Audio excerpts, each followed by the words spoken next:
Willkommen. Welcome back to the channel. My name is Sean Huggins and this is React with Hugs. Thank you so much for being here. Today, we are checking out Ukraine's new infantry fighting vehicle is a game changer. This is the German Lynx. Wait a minute. Boom, there we go. This is the German Lynx tank. Look at this thing. Oh my god. This looks like it's out of a science fiction movie or something. Look at that. Anyways, I'm excited to learn more, so let's waste no more time yapping and hop straight into it. Los geht's! Ukraine just picked its future infantry fighting vehicle. It's German-built, it's modular, and it's mean enough to make a BMP hide in the bushes. Meet the Lynx KF. What's a BMP? Did I understand that correctly? BMP? Baby mama problem?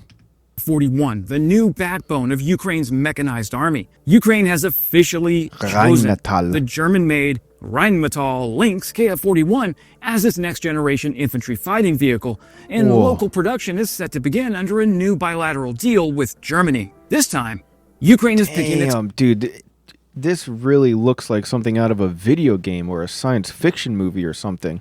Own standard IFV for mass production. Now, the deal, signed during the latest Ramstein format meeting, puts Rheinmetall and Ukraine's state defense company, Ukroboronprom, in charge of joint manufacturing inside Ukraine. Hey friends, Wes here, defense writer and bad Russian speaker because mudro izuchat protivnika. And this is a huge shift in philosophy. For the past 3 years, Kyiv has been operating a patchwork of donated vehicles like Bradleys, Martyrs, CV-90s, and AMX-10 RCs, even ex-Soviet BMPs.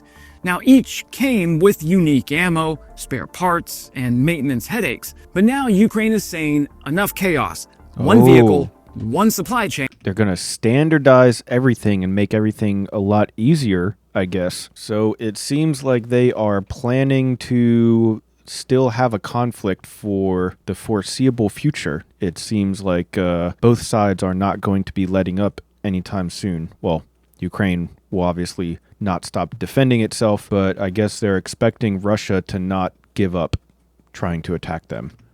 One so they're standard, planning for the and that long standard run. Is German engineering with Ukrainian grit. The first Lynx arrived in Ukraine in late 2024 from Hungary, which already produces the vehicle under license. Ukrainian crews tested it extensively, running it through simulated battle drills and repair cycles to see if it could survive the kind of punishment that Donbas dishes out daily. The verdict was it passed. Following those trials, Ukraine and Germany finalized the agreement to start full-scale Lynx production in-country. Now that we're in late 2025, Rheinmetall will build the new plant in cooperation with Ukroboronprom. Now, expanding on that existing partnership that already runs a repair and maintenance hub in western Ukraine. Rheinmetall CEO Armament has hinted that the contract could eventually cover several hundred Lynx vehicles. No numbers are public yet, but this isn't a token gesture. It's a blueprint for a long-term armored fleet. So why the Lynx, and why now? Well, Ukraine's choice of the Lynx KF41 makes perfect sense. For one, it's modern. The Lynx is built around a modular design, which means it can be reconfigured for different missions in hours, not weeks. That's cool. Need a troop carrier today and a command vehicle tomorrow? Swap out the mission module. The base chassis stays the same. So you keep the bottom half, and then you just bloop, bloop, you just plug it in like Lego, and you have a whole different vehicle. And that flexibility saves Ukraine time and money and manpower. 3 things they can't spare. Second, it's NATO ready. Everything from the ammo to the electronics follows Western standards. That means it can share supply lines with Germany, with Hungary, and with Italy, all of whom operate or are buying the same platform. Now for Ukraine, that's a logistics dream compared to juggling Leopard, Martyr, and BMP spare parts simultaneously. And finally, it's tough. This is not a retooled Cold War relic. It's a battlefield-tuned beast built for drone-infested, artillery-heavy combat. At the heart of the Lynx is... So it's already built to defend against drones and artillery. Interesting. Is the Lance 2.0 turret, armed with a 35mm Wotan cannon and optional Spike LR2 anti-tank missiles. That gives it teeth sharp enough to punch through most Russian IFVs and even threaten older tanks. Its modular armor can shrug off 30mm shells on the front and 14.5mm shells on the sides. The double floor design and the decoupled seats protect crews from mines and IEDs. All the while, Rheinmetall's Rosy smoke system and Strike Shield active protection can intercept incoming anti-tank weapons. Damn, does it have any weaknesses? This is crazy. It's like the whole list is just bam, bam, bam, bam, bam, bam, bam. This is wild. It literally like has no weaknesses, it seems like. Simple terms, it's built to keep the crew alive even when everything outside is exploding. And it's fast. The Lynx runs on an 1100 horsepower Liebherr engine that pushes its 44 to 50 ton frame at speeds of up to 70 kilometers per hour. That's faster than most tracked vehicles in its class and gives Ukrainian mechanized units true shoot and scoop mobility. It carries 3 crew and 8 dismounts fully equipped, giving commanders the ability to deliver infantry directly into contested zones with covering fire all the way in. That's very cool. So it can transport 8 people, which isn't a ton, but like you got a freaking tank in there in this battle zone to support them.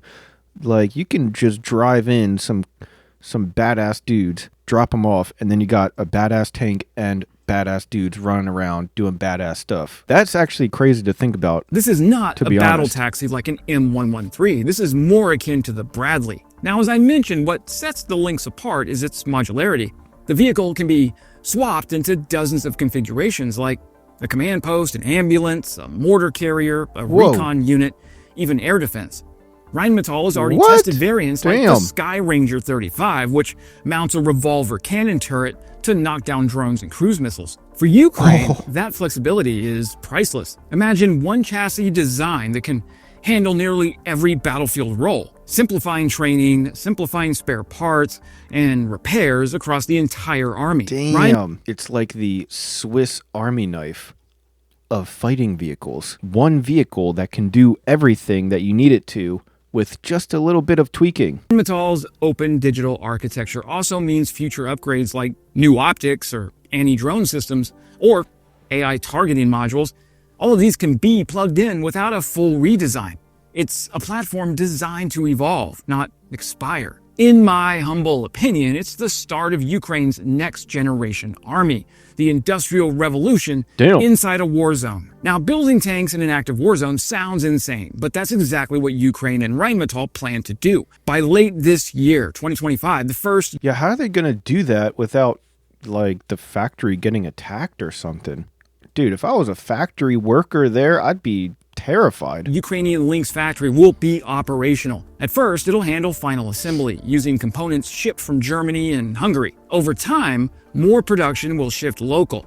Armor welding, machining, electronics integration, until Ukraine can build most of the vehicle from scratch. This is part of Rheinmetall's long-term strategy to make Ukraine a permanent pillar of Europe's defense ecosystem. Orders between Kyiv and Rheinmetall have already tripled since 2022, and the company is also setting up facilities in Ukraine for ammunition production and tank repair. It's the largest wartime industrial partnership in Europe since World War II. But beyond the weapons, there's a human side: jobs.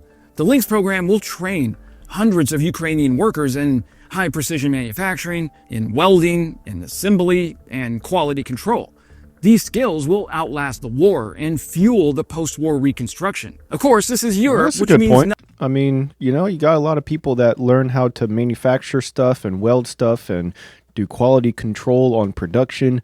You know, after you got to rebuild the country after the war is over, hopefully won, then you're going to need people that have skills in building stuff to rebuild.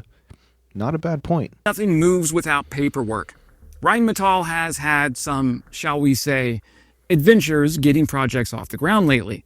Delays with their ammo plants, export licenses tied up in Berlin, and layers of oversight thicker than tank armor. So while the official goal is to start Lynx production before the end of this year, even Rheinmetall's executives are hedging their bets. I used to work for Siemens, a big German company. Trust me, the German bureaucracy is just as hairy as the US, or even the Brits, who have turned bureaucracy into an art form. That said, the Germans have... Oh, the Brits have turned bureaucracy into an art form, according to him.